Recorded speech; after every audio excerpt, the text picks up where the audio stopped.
ህዳር 21 ቀን አክሱም የገባችበት ቀን ነው። 4 ማረፊያዎች ነበሯት። አንዱ መርጡለ ማርያም ይባላል፣ ምስራቅ ጎጃም ውስጥ ነው። መርጡለ ጽዮን ነበር የምትባለው።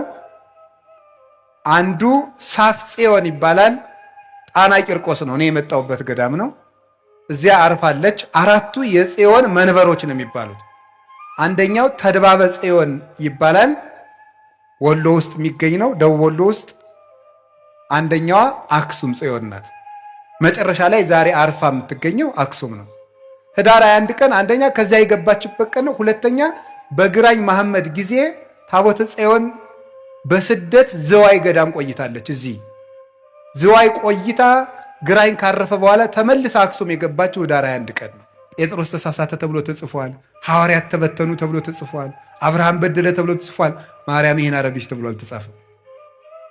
አንደበቷ ክርክም ያለ ነውር የሌለባት እውነት ጠባቦ ትህት ዘልህቀት በቤተ መቅደስ ውስጥ ተቀምጣ መልአክ እያነጋገራት ትዕቢት የሌለባት ትህት ጥበብን የተመላች እወቁኝ የማትል ልጇ በሆሳይና እንኳን እንዲው ግርግር ሰው ሁሉ ሲበዛ እንዴ የአምላክ እናት ፊት አድርጉኝ የማትል በትህትና እስቲ እዚህ ላይ እመቤታችን እንዲህ አለች ተብሎ ሰምታችኋል? ሐዋርያት አነጠፉ፣ ገሌ ፊት ሄደ፣ ጴጥሮስ እንዲህ አለ ሲባል እሷ እንዲህ ነኝ የማትል ይሄ አይገባኝም ይሄ ይገባኛል የማትል ስደት አይገባኝም ሳትል የተሰደደች መልካም ነገር ይገባኛል አክብሩኝ የማትል ትህትናን የተመላች ወርቅ። እንግዲህ ወደ እግዚአብሔር አብ እንገባ ዘንድ ድፍረት አለን አለ ቅዱስ ጳውሎስ። እንዴት? እስመ ተሳሃለነ በሞተ ወልዱ፣ በልጁ ሞት ይቅር ብሎናልና። ለምን? በልጅ ደም የታረቁት እርቅ ጽኑ ነውና ይላሉ ሊቃውንት። አብ እንግዲህ በልጁ ደም ታርቆናልና እንግዲህ ሞገስ አግኝተናል ወደ ሰማይ እንድንገባ፣ ይህን ይቅርታ እንድናገኝ ምህረት እንዲህ የተጀመረበት ማህፀን ያላት እመቤታችን ናት። አንዳንዶቹ ምን ሊሏችሁ ይችላሉ? አረ ትንቢተ ሕዝቅኤል ምዕራፍ 44 እኮ ስለ ማርያም የሚመለከት አይደለም ይላል። አይድረስ እኮ ነው እናንተ ደንቆሮና እንትን አሉ እንዴ ብልህና ጅል ተከራክረው አሉ ጅል አሸነፋሉ። ምን ብሎ ሲባል እምቢ ብሎ እንዲሁ ግርማቸዋል እኮ እንደዚህ ነው። ምንድነው የሚለው? እምቢ እንደዚህ ነው። መልሱ ምንድን ነው? አይደለም። እንዴት ብሎ አይደለም ይባላል? እንዲሁ እኮ ይገርማል። እንዲሁ ምን ይሻላቸዋል? እንዲሁ ድንቁርና እንዲሁ ነውር ነው።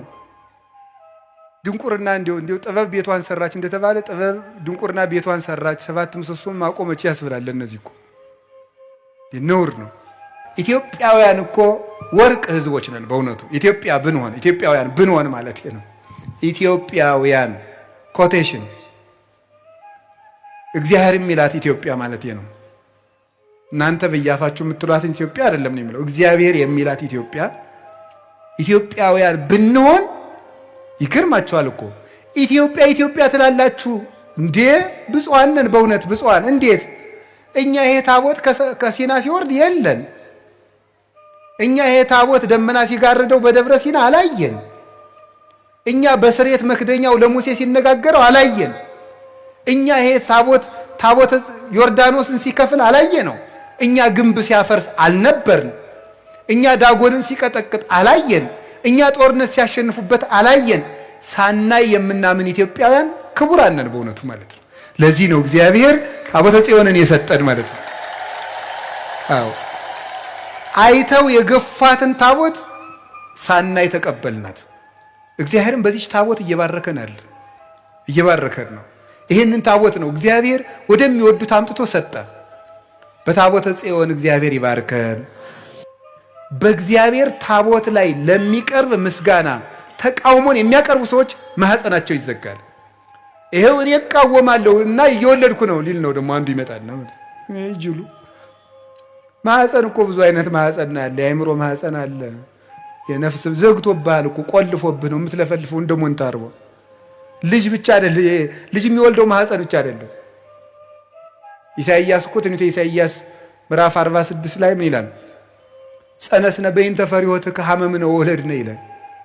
አንተን መፍራትን ጸነስን፣ ምጥ ያዘን፣ ወለድን ይላል። ፈሪሃ እግዚአብሔርን መጽነስ አለ። ምግባር መውለድ አለ። ማህፀን የሚባለው ልጅ የሚወልደው ብቻ አይደለም፣ አይምሮም ማህፀን ነው። ያንን ይዘጋዋል እግዚአብሔር።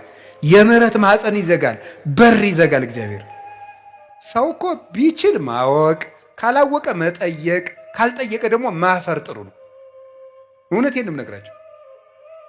አሁን ታቦት ጣዖት ነው ይላሉ ሰዎች። እግዚአብሔር ታቦትን የሰጠ ማን ነው? አሰራሩን የተናገረ ማን ነው? ታዲያ ታቦት እንዴት ጣዖት ሆነ ስትሏቸው አይ በሐዲስ ኪዳን ነው እንጂ በብሉይ ኪዳን እኮ አይደለም ይላል። ያ ማለት ምን ማለት መሰላችሁ? ሲገለበጥ እሺ የሐዲስ ኪዳኑ ታቦት አልፏል ብለን እንኳን እንደነሱ ብናወጋ ምን የሚል ሐሳብ አለው? ታቦት ጣዖት ነው ይላል ነው። አዎ መቼ? ዛሬ። በብሉይ ኪዳንሳ ነበር። እሺ ታቦት ዛሬ ጣዖት ከሆነ እግዚአብሔር በብሉይ ኪዳን ዘመን ጣዖት እያመለክን እንድንቆይ ይፈቅዳል ማለት ነው? አይፈቅድም። ምክንያቱም የሰጠ ታቦትን ማን ነው? እግዚአብሔር እስከተወሰነ ጊዜ ድረስ ጣዖት አምልኩ ይላል?